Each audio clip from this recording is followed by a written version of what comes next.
الحمد لله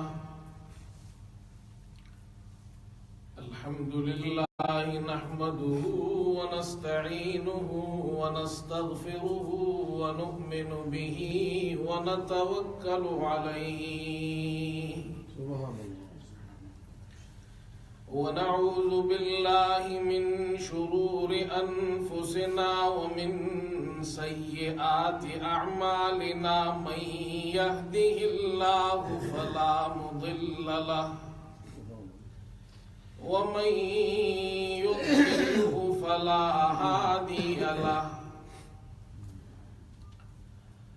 ونشهد أن لا إله إلا الله وحده لا شريك له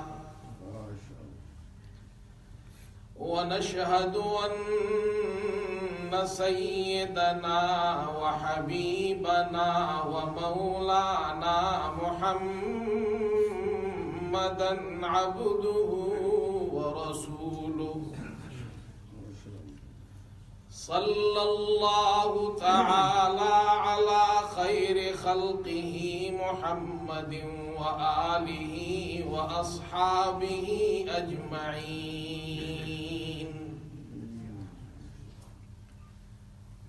أما بعد فعن أنس رضي الله عنه قال قال رسول الله صلى الله عليه وسلم لا يؤمن أحدكم حتى أكون أحب إليه من والده وولده والناس أجمعين أو كما قال رسول الله صلى الله عليه وسلم فرمایا کہ ہے نبوت ہر نبی کی حق مگر اس دور میں، ہے نبوت ہر نبی کی حق مگر اس دور میں، سکہ دین نبی یہ مصطفیٰ کا ہے چلن،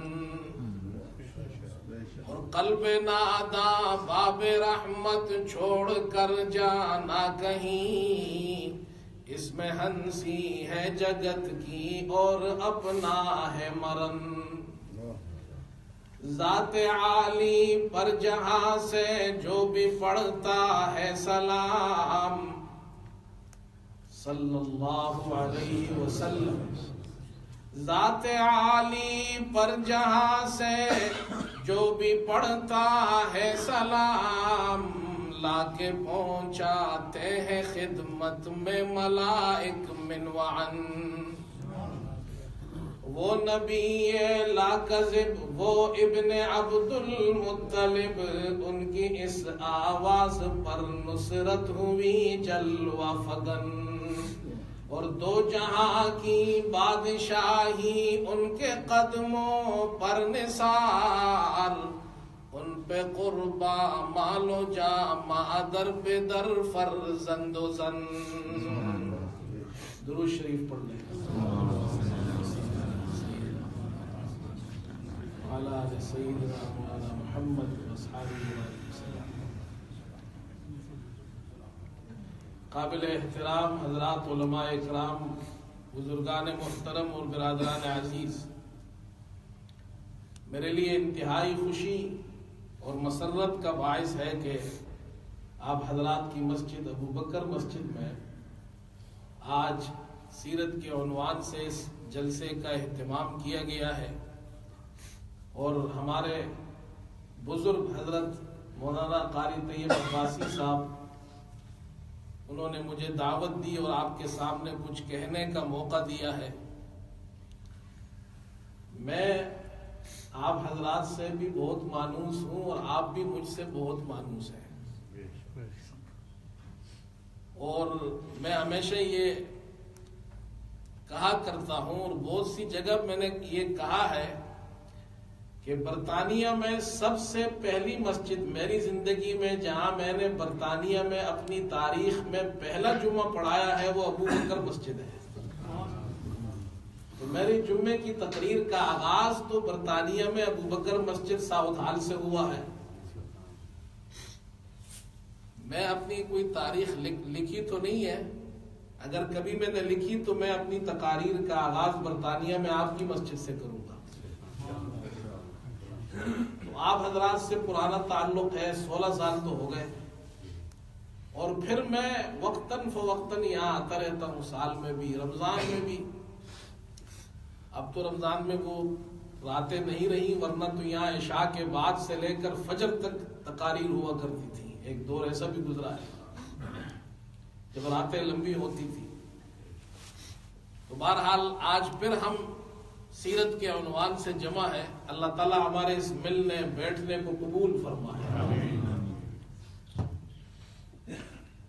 میں نے آپ کے سامنے ایک حدیث پڑھی ہے اور مجھے 3 باتیں عرض کرنی ہے.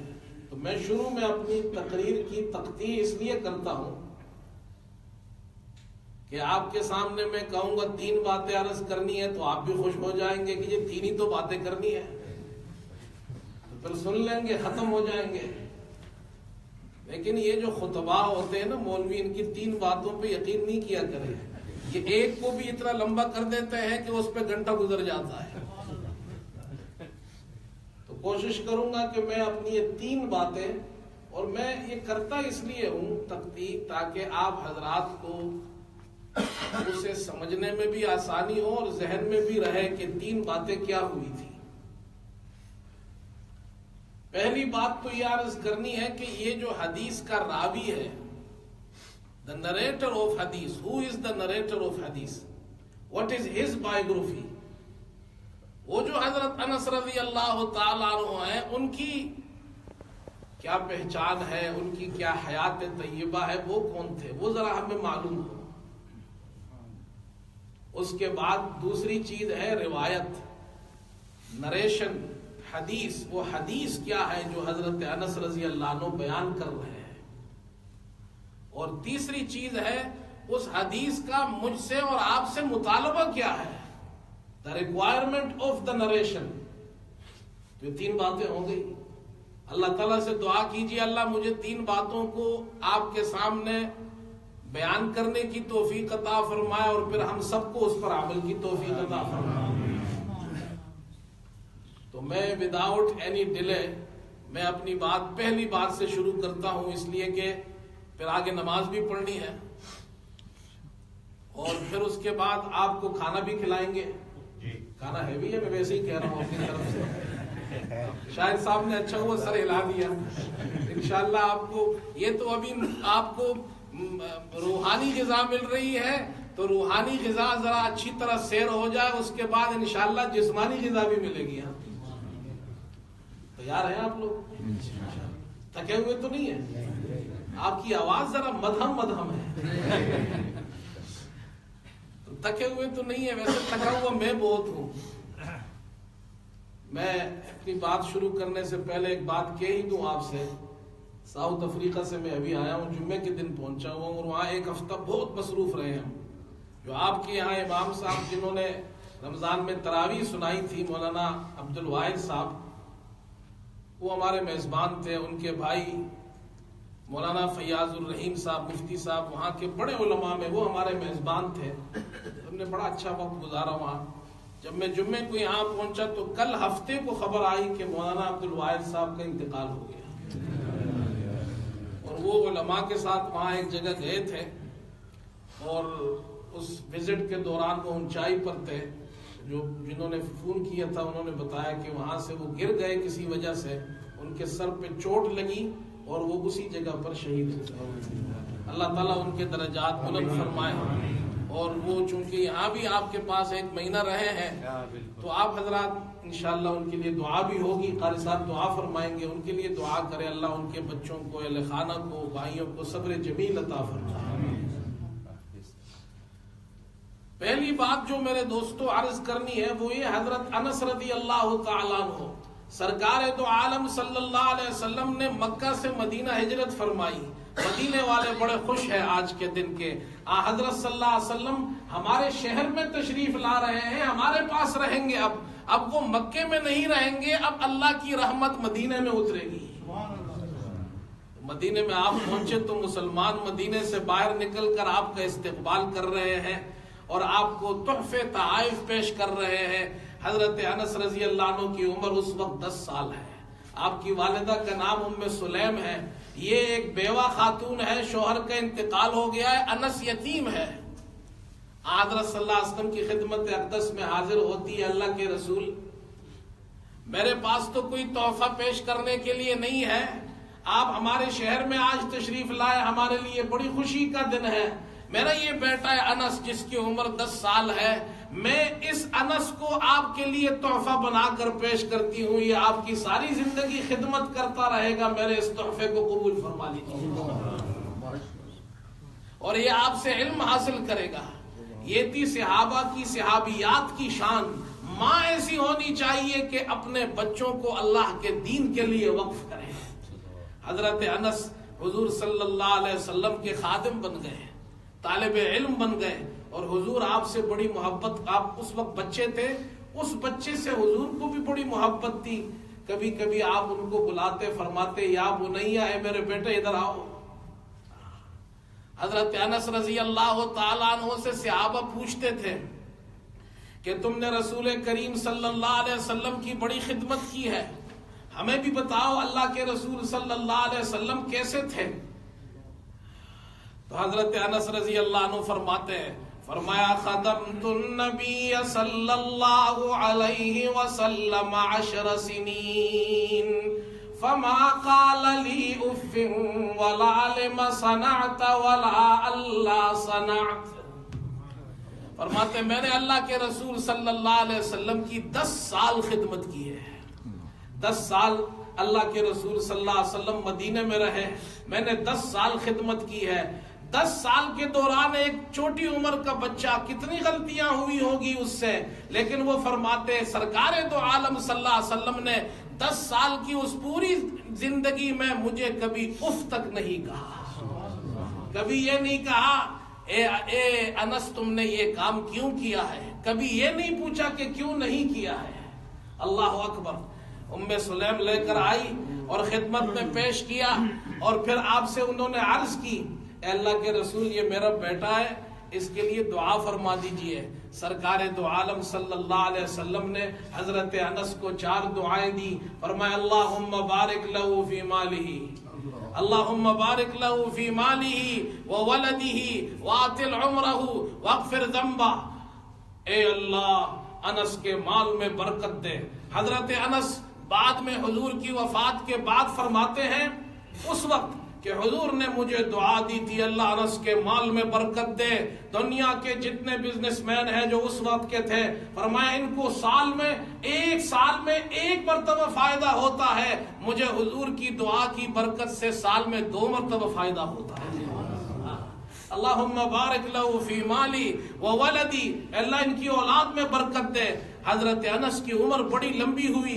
وہ فرماتے میں نے اپنی زندگی میں اپنے بیٹوں کی اور پوتوں کی تعداد گنی ہے, وہ 100 سے زیادہ ہے. حضور نے فرمایا وَأَطِلْ عُمْرَ, اللہ ان انس کی عمر لمبی کر دے.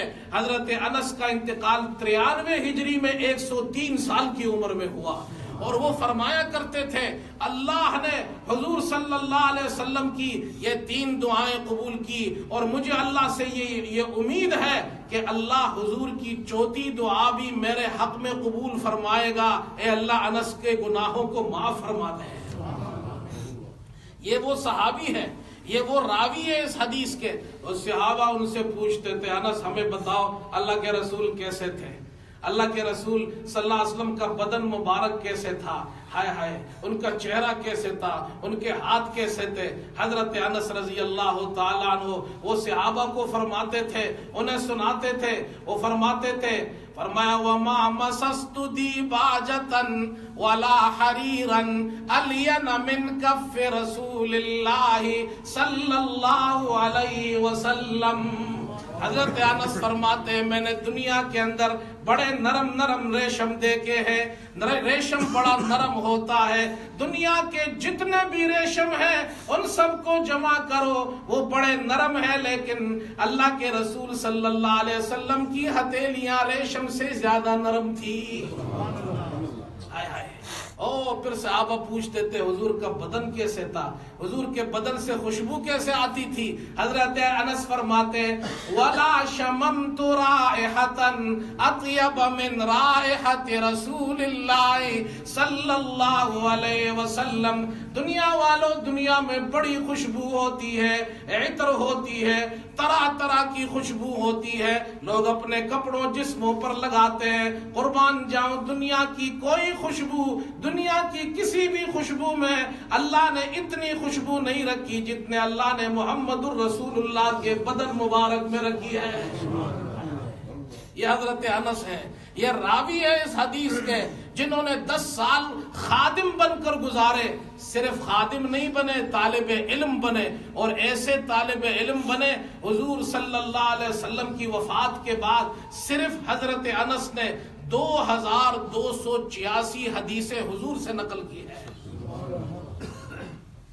ان حدیثوں میں ایک حدیث یہ ہے، پہلی بات تو ہو گئی، کتنے منٹ لگے؟ 5 منٹ؟ تو یہ دوسری بات بھی جلدی ہو جائے گی انشاءاللہ۔ یہ تو راوی ہے اس حدیث کے، یہ تو وقت نہیں ہے ورنہ میں آپ کو بتاؤں ام سلیم کون تھی، جو حضرت انس کی والدہ ہے، پھر حضرت انس کی جو خالہ ہے ام حرام وہ کون تھی، اور پھر میں آپ کو بتاؤں ام سلیم نے جو بعد میں ابو طلحہ رضی اللہ عنہ سے شادی کی وہ کون تھے، اور یہ اگر میں قصہ شروع کر دوں ان کے خاندان کا تو باقی باتیں ختم ہو جائیں گی، انشاءاللہ پھر کبھی موقع ملا تو بیان کروں گا۔ حضرت انس رضی اللہ عنہ حدیث بیان فرما رہے ہیں، فرمایا اللہ کے رسول صلی اللہ علیہ وسلم نے فرمایا لا یؤمن احدکم حتی اکون احب الیہ من والدہ وولدہ والناس اجمعین۔ آپ صلی اللہ علیہ وسلم نے فرمایا، اس حدیث کے اندر آپ نے 4 قسم کی محبتوں کا ذکر کیا ہے۔ کتنے قسم کی؟ 4 قسم کی محبت کا۔ لا یؤمن احدکم، تم میں سے کوئی شخص اس وقت تک مومن نہیں ہو سکتا یہاں تک کہ حتی اکون احب الیہ من والدہ، میں اس کے والد سے زیادہ اس کا محبوب نہ بن جاؤں۔ وہ اس محبت کو کہتے ہیں محبت اجلال۔ یہ تمہارا والد، اس کے اندر ماں بھی شامل ہے، اس کے اندر دادا بھی شامل ہے، اس میں بزرگ بھی شامل ہے، اس میں استاد بھی شامل ہے، اس میں شیخ بھی شامل ہے۔ وَوَلَدِهِ، اس کو کہتے ہیں محبت شفقت، تمہارا بچہ وہ بھی اس میں شامل ہے، اور اولاد کی اولاد وہ بھی اس میں شامل ہے، شاگرد بھی اس میں شامل ہے، تمہارے ماتحت رہنے والے لوگ بھی اس میں شامل ہے، کمزور جتنا طبقہ ہے وہ بھی اس میں شامل ہے۔ ان سب کی محبتوں سے زیادہ میں تمہارا محبوب نہ بن جاؤں۔ اور پھر والناس اجمعین، تیسری قسم کی محبت جو تمہارے ہم پلہ لوگ ہیں، تمہارے برابر کے لوگ ہیں۔ حضور صلی اللہ علیہ وسلم نے فرمایا دنیا میں 3 قسم کی محبتیں ہوتی ہیں، ایک محبت ماں باپ کی ہے جو اجلال، محبت اجلال ہے، ایک محبت اولاد اور ماتحت لوگوں کی ہے جو محبت شفقت ہے، ایک محبت ہے جو برابر کے لوگوں سے ہوتی ہے۔ دنیا میں یہی 3 محبتیں ہیں، لیکن آپ نے امت کو ایک چوتھی محبت سے متعارف کروایا اپنی امت کو۔ فرمایا ایک چوتھی محبت ہے جو دنیا میں کسی کے مخلوق کے لیے، کسی بھی مخلوق کے لیے روا نہیں ہے، وہ محبت صرف اور صرف محمد الرسول اللہ کے لیے ہے، کہ وہ چوتھی ایسی محبت ہے ماں باپ سے بھی زیادہ، اولاد سے بھی زیادہ، اور تمام انسانیت سے زیادہ ہو۔ اگر محبت نہیں ہے تو کوئی شخص مسلمان نہیں ہو سکتا۔ مسلمانوں کا ایمان ہے، ہمارے ایمان کے لیے، اسلام کے لیے، دین کے لیے، مذہب کے لیے یہ ضروری ہے کہ اس کی بنیاد محبت رسول صلی اللہ علیہ وسلم پر ہو۔ علامہ اقبال فرماتے ہیں ہائے بڑے مفکر تھے. وہ فرماتے ایک رات میں بڑی غور و فکر میں تھا، مراقب تھا، اللہ کے سامنے گڑ گڑا رہا تھا کہ اللہ مسلمان آج دنیا میں ذلیل ہو گئے، رسوا ہو گئے. یہ وہ مسلمان تھے جو دنیا پر حاکم تھے، دنیا پر ان کی حکومت چلتی تھی، ان کا رعب تھا، ان کا دبدبہ تھا، ان کا ایک وقار تھا، انہیں ان کو ایک طاقت دی تھی. آج یہ مسلمان ذلیل و خوار ہو گئے تو اللہ کے سامنے گڑ گڑاتے ہیں. تو وہ اپنی شاعری میں کہتے ہیں، فرمایا کہ شب پیش خدا بگر استمزار، شب پیش خدا بگر استمزار، مسلمانہ چرا خوارند و زارند. ایک رات میں اللہ کے سامنے زاروں قطار روتا رہا، اے اللہ آج دنیا میں اتنے مسلمان لیکن ذلیل و خوار ہے، اس کی وجہ کیا ہے؟ شب پیش خدا بگر استمزار، مسلمانہ چرا خوارند و زارند. ندا آمد نمیدانی کے ای قوم، ندا آمد نمیدانی کے ای قوم، دل دارند و محبوب ندارند. مجھے جواب آیا مسلمانوں کی ذلت و خواری کی بنیادی وجہ یہ ہے آج دنیا میں کروڑوں کی تعداد میں مسلمان آباد ہے، ان کے سینے کے اندر دھڑکتا ہوا دل تو موجود ہے لیکن اس دل میں محبت مصطفیٰ موجود نہیں ہے. محمد صلی اللہ علیہ وسلم کے لیے ہمارے دل میں کوئی جگہ نہیں رہی. ہمارے دل میں ہائے ہائے دنیا کی جگہ ہے، ہمارے دل میں پیسے کی جگہ ہے، ہمارے دل میں دکان کی جگہ ہے، فیکٹری کی جگہ ہے، کاروبار کی جگہ ہے. ہر چیز کے لیے ہم نے دل کے دروازے کھول دیے ہیں. اگر جگہ نہیں ہے تو محبت رسول صلی اللہ علیہ وسلم، اللہ کے رسول صلی اللہ علیہ وسلم کے لیے جگہ ہمارے دل میں نہیں ہے. کیسے مسلمان کامیاب ہو سکتے ہیں؟ مسلمانوں کی کامیابی کی بنیاد تو ہے محبت رسول پر، اور یہ صحابہ کی شان تھی رضی اللہ عنہم. اللہ نے فرمایا میں ان سے راضی ہو گیا اس لیے کہ وہ اپنے عشق رسول میں، محبت رسول میں سچے تھے.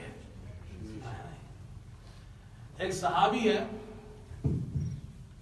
آپ صلی اللہ علیہ وسلم مجلس میں تشریف فرما ہے، صحابہ ارد گرد بیٹھے ہوئے ہیں. آپ صلی اللہ علیہ وسلم نے ایک صحابی کو دیکھا، بڑے مغموم ہے، بڑے پریشان نظر آ رہے ہیں. آپ نے اس صحابی سے پوچھا ما لی اراک محزونا، میں تمہیں پریشان حال دیکھ رہا ہوں، تمہارے چہرے پر پریشانی کے اثرات نظر آ رہے ہیں، تمہیں کیا ہوا؟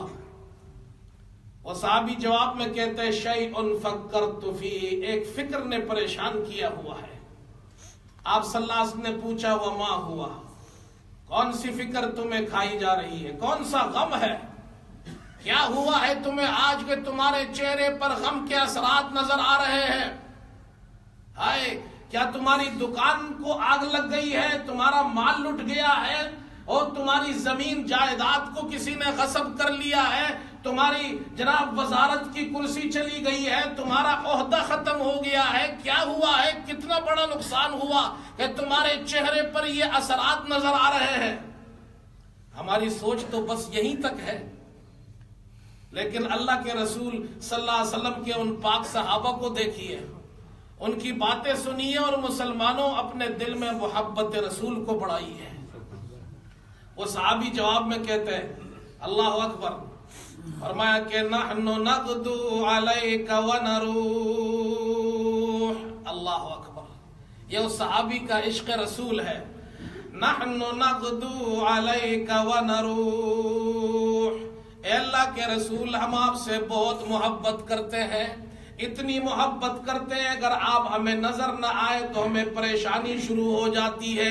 اس لیے ہم کبھی صبح کے وقت آتے ہیں آپ کے چہرے انور کی زیارت کرنے کے لیے، شام کو آتے ہیں آپ کا چہرہ مبارک دیکھنے کے لیے.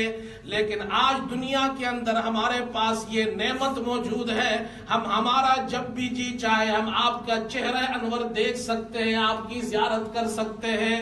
اللہ اکبر. نحن نغدو علیک ونرو، صبح اور شام ہم آپ کے پاس آتے ہیں. ننظر الی وجهک ونجالسک، آپ کی مجلس میں بیٹھتے ہیں، خوبصورت چہرے آپ کے مبارک چہرے کو دیکھتے ہیں. اب مجھے ایک فکر کھائی جا رہی ہے، یہ جو میری پریشانی ہے اس کی وجہ یہ ہے. اس کی وجہ کیا ہے؟ فرمایا غدن ترفع مع النبی. اللہ اکبر. اے اللہ کے رسول، کل قیامت کا دن ہوگا، آپ جنت کے اندر ہوں گے. ہم اللہ پر ایمان رکھتے ہیں، آپ پر ایمان رکھتے ہیں، آپ کی رسالت پر ایمان رکھتے ہیں، ختم نبوت پر ایمان رکھتے ہیں. ہم بھی جنت میں ہوں گے. آپ بھی کہیں انشاءاللہ ہم بھی جنت میں ہوں گے انشاءاللہ. وہ صحابی پریشان ہے، اللہ کے رسول آپ جنت میں ہوں گے، ہم بھی جنت میں ہوں گے. غدن ترفع مع النبیین، لیکن آپ کی جنت تو بہت اونچی ہوگی. آپ تو انبیاء کے ساتھ ہوں گے، آپ تو رسولوں کے ساتھ ہوں گے. ہمارا مقام تو وہاں نہیں. غدن ترفع مع النبیین ولا نصل الیک، ہم آپ کے مقام و مرتبے تک نہیں پہنچ سکتے ہیں. جنت ہوگی، فکر یہ کھائی جا رہی ہے اس جنت کا کیا مزہ ہوگا جس میں آپ کا دیدار نہیں ہوگا. جنت ہوگی. اللہ اکبر. فرمائے کہ یار پر من نظر. کدھر گئے وہ فارسی والے؟ یہاں بیٹھے تھے ابھی وضو کے لیے. وہ جب میں فارسی کا شعر سناتا ہوں تو میں یہ فارسی والوں کو دیکھتا ہوں، ان کو آپ کو بھی آتی. ہاں، پھر مجھے بڑی خوشی ہوتی ہے کوئی ایک دو تو سمجھنے والے ہیں. ہائے ہائے. فرمائے کہ یار پر من نظر بسیار بودی کاش کے. ہائے ہائے، کمال کیا ہے کیا. اور یہ عربی شاعری کے بعد دنیا میں فارسی شاعری سب سے میٹھی شاعری ہے عربی کے بعد. فرمائے کہ یا اللہ بر من نظر بسیار بودی کاش کے میرا محبوب میرے سامنے ہو اور مجھے دیکھ رہا ہو. میرا محبوب میرے سامنے ہو اور وہ مجھے دیکھ رہا ہو. یا اللہ بر من نظر بسیار بودی کاش کے مرہم جانو دلو افکار بودی کاش کے میرا مرہم جان اور مرہم دل بھی میرے سامنے ہو، وہ مجھے دیکھ رہا ہو. یاسمینو سنبلو گلشن چکارا ید مرا. جنت کے اندر یاسمین کے پھول بھی ہوں گے، جنت کے اندر گلشن و باغات بھی ہوں گے، سنبل کے پھول بھی ہوں گے، جنت میں محلات بھی ہوں گے، جنت میں نہریں بھی ہوں گی، جنت میں حوریں بھی ہوں گی، جنت میں ہر قسم کی نعمتیں ہوں گی. یاسمین و سنبل و گلشن چکارا ید مرا. میرے کام کی چیزیں جنت میں یہ نہیں ہے. در نظر زلف رخ دلدار بودی کاش کے. میرے کام کی چیز تو جنت میں یہ ہے کہ اللہ کے پیارے رسول محمد الرسول اللہ کی رفاقت مجھے جنت میں نصیب ہو جائے تاکہ میں جنت میں آپ کے چہرے انور کی زیارت کر سکوں. یہ اس صحابی کا غم ہے، یہ اس صحابی کی فکر ہے. وہ پریشان ہے اس لیے کہ آج دنیا میں حضور کی زیارت ہو رہی ہے، جنت میں کیسے ہوگی. عشق رسول ہے. حضور صلی اللہ علیہ وسلم نے اپنے اس صحابی کی یہ محبت دیکھی، آپ خاموش ہو گئے، آپ نے سکوت فرمایا. اللہ نے جبریل کو بھیجا کہ جاؤ جبرائیل جا کر میرے پیغمبر پر یہ وحی نازل کرو، اس لیے کہ اس کا ایک صحابی پریشان ہو رہا ہے. اور اس صحابی کے اس غم کی وجہ سے میرے دوستو اللہ نے مجھ پر اور آپ پر بھی یہ انعام فرما دیا.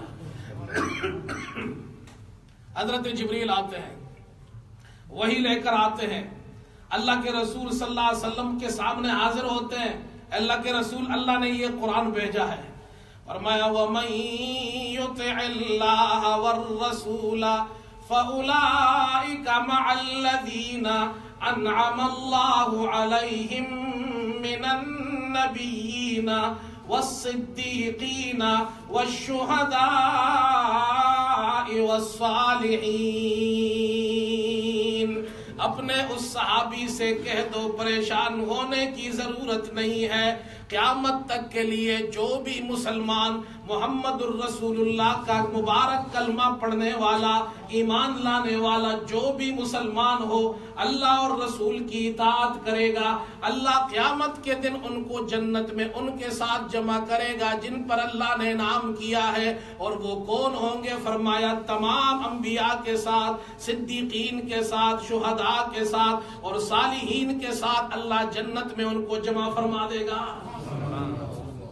میرے دوستو کتنی بڑی خوش نصیبی ہے، جنت بھی ملے ہمیں اور جنت میں حضور کی رفاقت بھی ملے، اور تمام انبیاء کی رفاقت ملے۔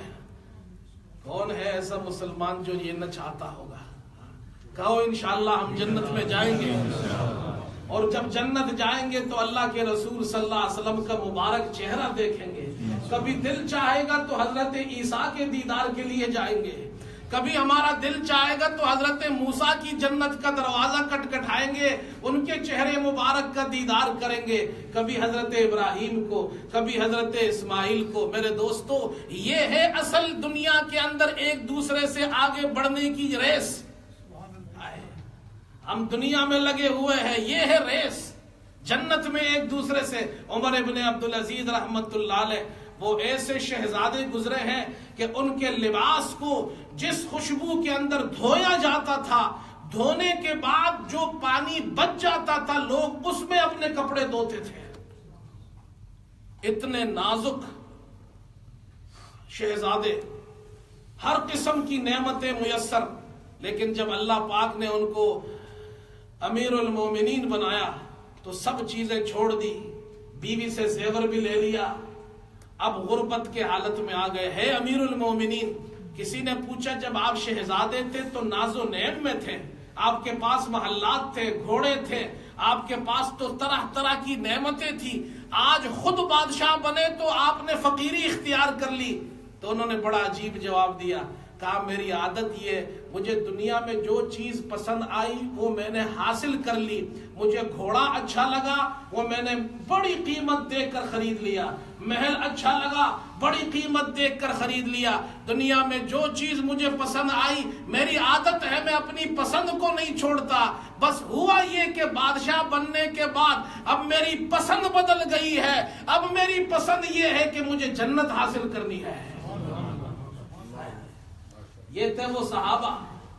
ہماری پسند تو 2 پاؤنڈ سے آگے جاتی ہی نہیں ہے، 6 پاؤنڈ 7 پاؤنڈ کے لیے نماز چھوڑ دیتے ہیں، 10 پاؤنڈ کے لیے جناب کیا ہے، ہم جناب کیا ہے، اللہ معاف فرمائے، حلال حرام کی تمیز چھوڑ دیتے ہیں۔ وہ تھے مسلمان۔ اللہ کی اطاعت کے بغیر، اللہ اور اللہ کے رسول کی اطاعت کے بغیر میرے دوستو نہ اللہ سے محبت سچی نہ اللہ کے رسول سے محبت سچی ہے۔ اصل چیز یہ ہے کہ ہم اطاعت کریں، ہر وقت اللہ کے رسول صلی اللہ علیہ وسلم کی اطاعت کرنی، ہر مرحلے پر، ہر موقع پر۔ تو اس حوالے سے مجھے صرف ایک بات عرض کرنی ہے، کیونکہ آپ حضرات بھی کافی وقت سے بیٹھے ہوئے ہیں، نماز کا وقت بھی قریب ہو رہا ہے۔ اللہ کے رسول صلی اللہ علیہ وسلم جو دین لے کر آئے ہیں، دین اسلام، یہ پورا پیکج ہے، ہمیں یہ پورا پیکج قبول کرنا ہے، یعنی اپنی مرضی سے نہیں، یہ چیز ہم نے لے لی ہے اور یہ چیز ہم نے چھوڑ دی ہے، نہیں۔ جو کہتے ہیں نا پک اینڈ چوز، وہ نہیں کرنا ہے، ہمیں پورا دین لینا ہے، جو میٹھا میٹھا ہو تو وہ جناب وہ تو لے لینا ہے، اور جو اس میں ذرا سی قربانی ہو تو وہ چھوڑ دینا ہے، ایسا نہیں ہے بھائی۔ ہم صرف مٹھائی والے عاشق رسول نہیں ہیں، کبھی کڑوا گھونٹ بھی پینا پڑتا ہے، ایسا ہے یا نہیں؟ صرف حلوہ ہو اور مٹھائی ہو اور جناب مزے ہو، یہ تو بڑا آسان ہے، لیکن جناب کبھی محنت ہو، مشقت ہو، ایک طرف آپ کو نظر آ رہا ہو 10,000 پاؤنڈ کا فائدہ ہے، دوسری طرف اللہ کے رسول کی محبت کا تقاضا ہو کہ نہیں یہ حرام ہے، تو چھوڑ دینا، یہ کڑوا گھونٹ پہلا پی لینا، یہ اللہ کے رسول کے ساتھ عشق اور محبت کی سچی دلیل ہے۔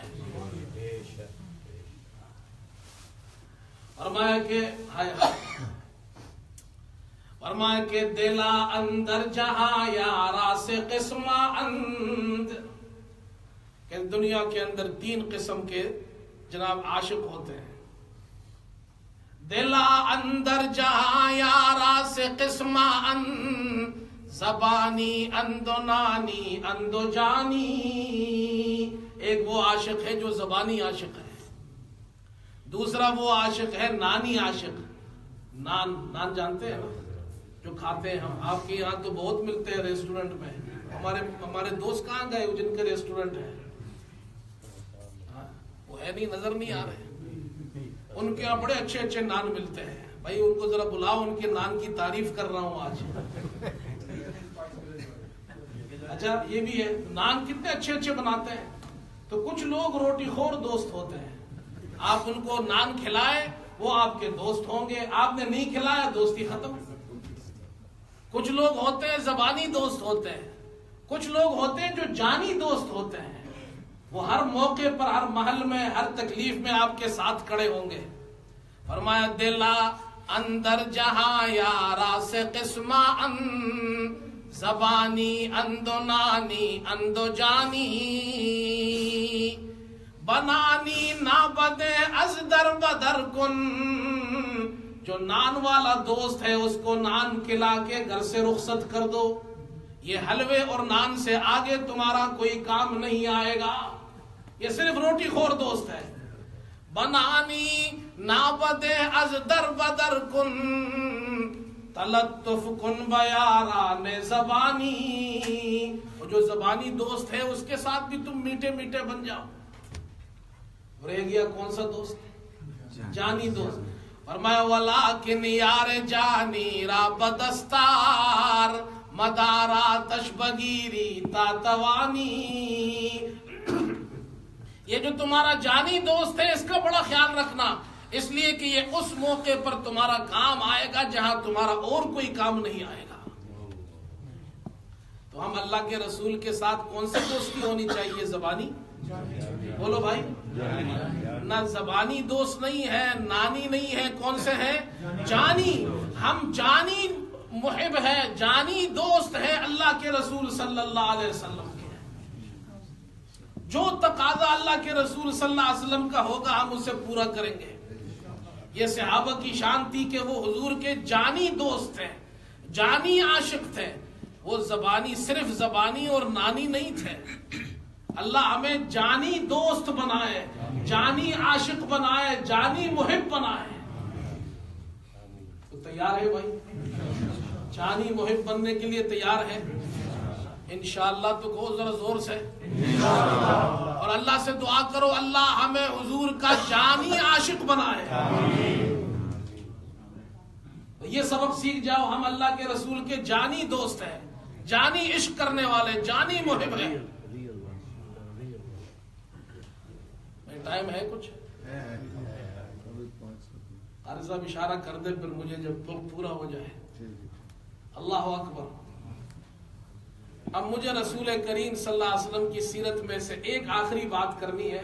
دیکھیں ہم پورا پیکج لینے والے مسلمان ہیں، اور ہمارے یہاں کچھ لوگوں کی غلط فہمی یہ ہے کہ اسلام صرف نماز، روزہ، زکوٰۃ، حج کا نام ہے، باقی کاروبار میں اپنی مرضی سے کروں، میری معاشرت، social life, it is my private life. ہاں آج کل تو یہ نعرہ لگ رہا ہے، دس از مائی پرائیویٹ لائف۔ بچہ باپ سے کہتا ہے ابا جان دس از مائی لائف، آپ کیوں بات کر رہے ہیں میری لائف کے بارے میں؟ This is my business, this is my shop, this is my life. Life کو تو لائف کہتے ہیں، وائف کو بھی وائف کہنا چاہیے، دس از مائی وائف۔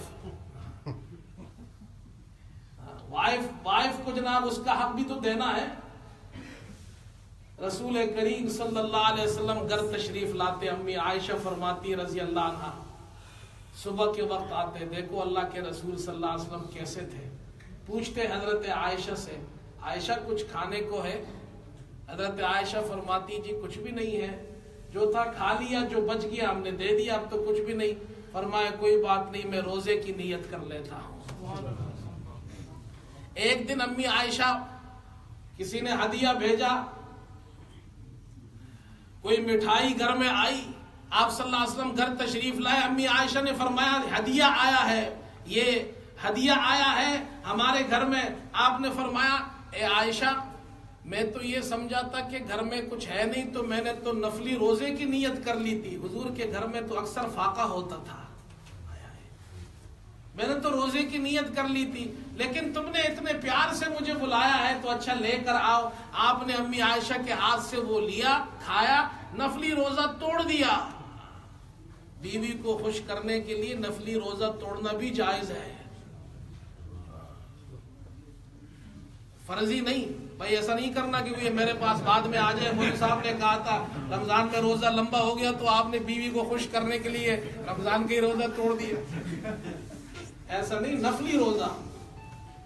کوئی مہمان ہو آپ کسی کے یہاں اور آپ کو معلوم ہے میزبان نے بڑی اچھی جناب اخلاص سے محبت سے مجھے دعوت دی ہے, تو آپ اس کو راضی کرنے کے لیے روزہ توڑ دیں گے, بعد میں اس کی قضا کرنی پڑے گی.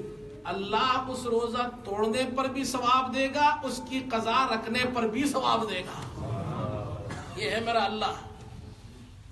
رسول کریم صلی اللہ علیہ وسلم کی سیرت کے حوالے سے بس ایک واقعہ بیان کرتا ہوں. ہمارے معاشرے میں جس میں ہم رہتے ہیں, دیکھیں دین کی 5 ڈپارٹمنٹ ہے. کتنی ہے؟ 5. ایمانیات, عبادات, معاملات, معاشرت, سوشل لائف, اخلاق. پورا دین ہے یہ, پورا پیکج ہے یہ. اللہ کے رسول صلی اللہ علیہ وسلم نے پورا پیکج ہمیں دیا ہے. یہ شروع ہوتا ہے کہاں سے؟ ایمانیات سے, عبادات, معاملات, معاشرت, اخلاق. لیکن یہ سٹرونگ کیسے ہوگا؟ یہ سٹرونگ کیسے ہوگا؟ شروع ایمانیات سے ہوتا ہے, لیکن آپ کے ایمانیات, عبادات, معاملات, معاشرت سٹرونگ کیسے ہوں گے؟ یہ سٹرونگ ہوتے اخلاق سے. اخلاق مضبوط ہوں گے, آپ کی معاشرت اچھی کامیاب ہوگی. معاشرت مضبوط ہوگی, آپ کے معاملات, کاروبار اچھے ہوں گے, دین کے مطابق ہوں گے. یہ مضبوط ہوں گے, آپ کی نمازوں میں جان آئے گی. آج ہمارے نمازوں میں جان نہیں ہے, روزے میں جان نہیں ہے. ملا جیون رحمت اللہ علیہ, بادشاہ آیا اور اس نے کہا جی اپنی فوج بھیجی کہ جاؤ. ایک قصہ ہوا تھا, اپنی فوج بھیجی کہ جاؤ ملا جیون کو گرفتار کر کے لاؤ. اس سے پتہ چلا, کہا تو اپنی فوج بلا, میں اپنی فوج بلاتا ہوں. مسجد میں رہتے تھے, اکیلے آدمی تھے, لوٹا اٹھایا, مسواک اٹھایا, وضو کرنا شروع کیا. شہزادے نے دیکھ لیا, دوڑتا دوڑتا باپ کے پاس پہنچا, ابا جان اپنی فوج کو روک لے. ملا جیون نے مسجد میں مسواک اور لوٹا اٹھا کر ایسی فوج کو اوپر سے بلانے کی دعوت دی ہے, اگر وہ فوج آ گئی نہ تو رہے گا نہ تیری حکومت رہے گی. یہ عبادات میں جان تھی. اور پھر عبادات جاندار ہوں گے تو ایمان جاندار ہوگا. تو پوری سیرت کی بنیاد ہی اخلاق پر ہے. حضور نے فرمایا, اللہ کے رسول صلی اللہ علیہ وسلم نے فرمایا, اللہ نے مجھے اخلاق کے مکمل کرنے کے لیے, تام کرنے کے لیے دنیا میں بھیجا ہے. اب وہ سیرت کا ایک واقعہ سنیں, وہ میں عرض کرتا ہوں, اسی پر ختم کرتا ہوں. ہمارے معاشرے میں کمزور طبقہ, اس زمانے میں غلام بھی ہوتے تھے, اس زمانے میں کمزور لوگ بھی ہوتے تھے, آج تو غلام نہیں لیکن کمزور ہے.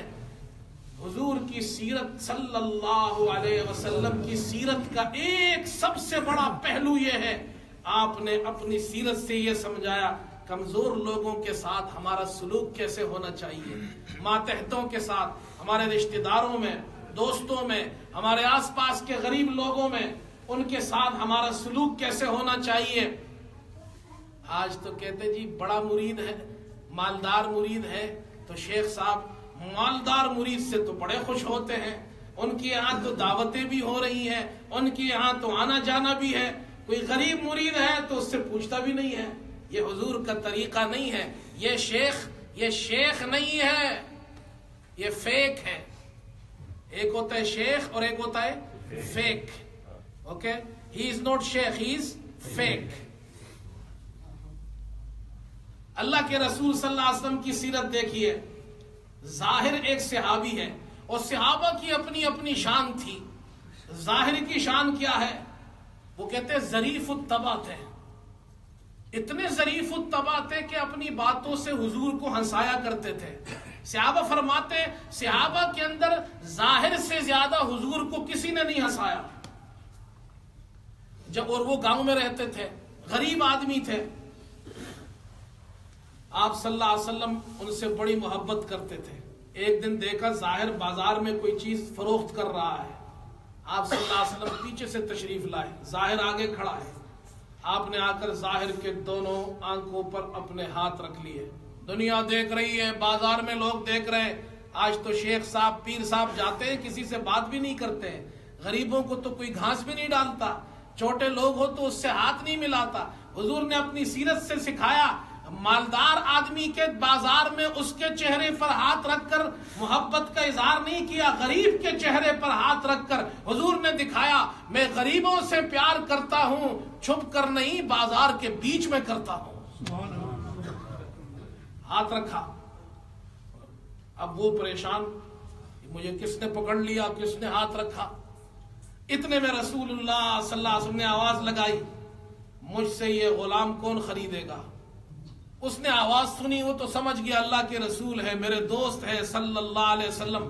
وہ بڑے خوش ہوئے, ڈھیلے ہو گئے.